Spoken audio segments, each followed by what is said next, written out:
He's a salesman. He is a salesman. That's why, dude, all this shit of him jumping at Joe Rogan, he's doing this while he's on top of a bar. Yeah, it's I sad. know. I know. You're a salesman. You're not a fighter.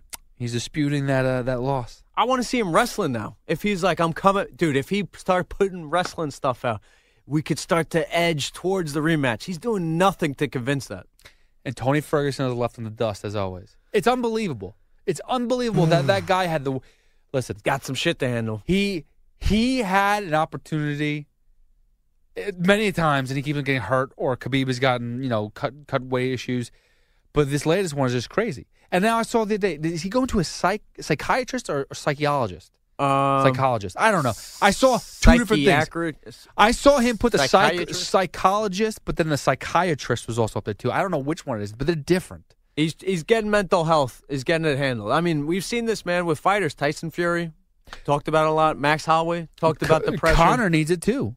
They all Does need he, it. Dude? He's running around in Miami. He's selling whiskey. Dude, it's the people around him. You know that. He's doing what he wants to do, though. It's the people around him. He only does what he wants to do.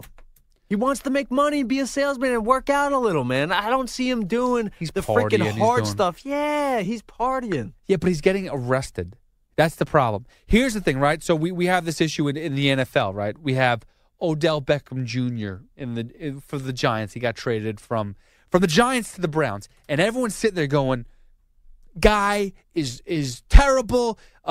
He's a distraction to the Giants. Get him out of here." It's the best thing that the Giants got rid of Odell Beckham, because on the field he's a distraction. Yeah.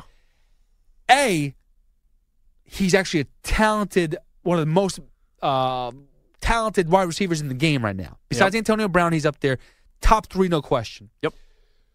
He's a playmaker. He has injury issues. He has head issues for sure. But what has he done that has caused you to be like, oh, my God, this guy's bad news? He's never gotten arrested before. The worst thing he does is gotten a couple penalties in the game. He's maybe lost a team. Maybe he's lost a game for a team here and there where him and Josh Norman got into a fight and a scuffle that caused, okay, all right, fine, I'll give you that. But what off-the-field issue has he done that makes you go, this guy needs to get off the team? He's bad news. All his teammates love him. Every single one of them has said how great of a teammate he is. The boat in Miami. Yeah. No one has complained about Odell Beckham Jr. as a teammate, but yet they needed to get him out of here. I think he was selfish. Selfish for what? I think it was all about Odell, man. And he wasn't. He was hurt. He didn't come through in that Green Bay playoff game. I think he was very selfish. But I'm saying Connor's allowed to be selfish. He's his own brand. He's not. He doesn't have to worry about teammates. I understand that, but I will say this. If anybody wants to say that the Odell Beckham Jr. was a distraction, it was a distraction from how bad the team was. If you take now, you can take away Odell Beckham and you look at the team and say how bad this situation is. Conor McGregor is his own self. You're right. He's his own brand. You're never going to take him away from himself, though. And he keeps on getting the people around him are not his teammates, but he feels the connection. Eventually, they're going to evaporate when he gets into serious trouble. Dude, he got lucky in Brooklyn. Really lucky. That was bad. That could have got way worse. I mean, people got injured. Could have been a piece of glass through somebody's freaking skull. Yeah, dude, really bad. He's got arrested for speeding. He lost his license for like 6 months. We've had this issue now with the phone. The people that surround him, I'm not saying they're not his friends, but maybe they're not the best people, the best people around him right now. Maybe he needs better friends, better relationships, people that are going to put him in a better place. Be like, dude, maybe that's not the best idea. I don't want people you don't want mushers. You don't want people to be like, hey, dude, this is not smart. Protect him. You don't want people that are going to bring you down, but you also want to think logically. We're around a wad of cash. That's what Conor McGregor is. He's just a wad of cash. Let's have fun, but be semi-responsible.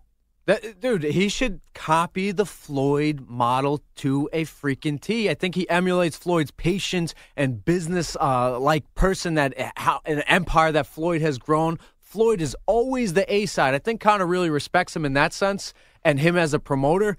Floyd surrounded himself, dude, with a huge entourage as we saw in Barclays, like 50 people deep. You better believe that Floyd has each and every one of those persons in check. And Floyd respects what he's hearing. They obviously listen to what Floyd is. But, dude, he's older. Conor McGregor got money when he was young and dumb, 28. Floyd is now 40. And we talked to his bodyguard, Greg. He was a great logical guy, and this guy's his freaking bodyguard. Conor McGregor's surrounded with freaking goons. I know the whole notorious stereotype and the nickname you go by, but dude, you're a businessman. You're a figure. You're the face of the UFC, a worldwide company that's now on ESPN. Clean it up. Too much and it starts pressure with the win. Yeah, well, that's for sure. Your career, you can never be that guy. Like, Floyd is continuously the best at what he does. He can.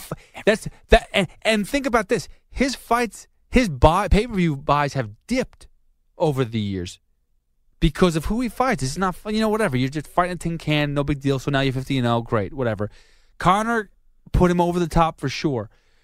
But if you keep losing, those buys aren't going to come in, Conor. You could be the face of the company, but if you're going to keep on losing and keep on going and getting arrested, it's not going to look good. And then eventually, you're not going to be half the company. He wants half the company. Did you see that? Does he really? He says he wants a majority of the company. Some nonsense I read. It was outrageous. He definitely needs to be owed something. Right, sure, but to be on the co-main event and then ask for like half the company, that's ridiculous. That shows you the negotiation going on around, man. That's why it's like. Yeah, that's like, hey, by the way, we'll give you $5 million to be on the co-main event. Just give me half the company. All right, we'll give you $6 million. All right, give me half the company. It's like, what negotiation? One day we'll get to hear about all these negotiations, man. Like, honestly. Dana will come on with us and he'll tell us nothing. Somebody's going to break the dam when a fighter like Conor and Nate say, dude, fuck you guys. We're taking you to the court. We're going to sue you, and we're going to do our own promotion and make $2 million on our own.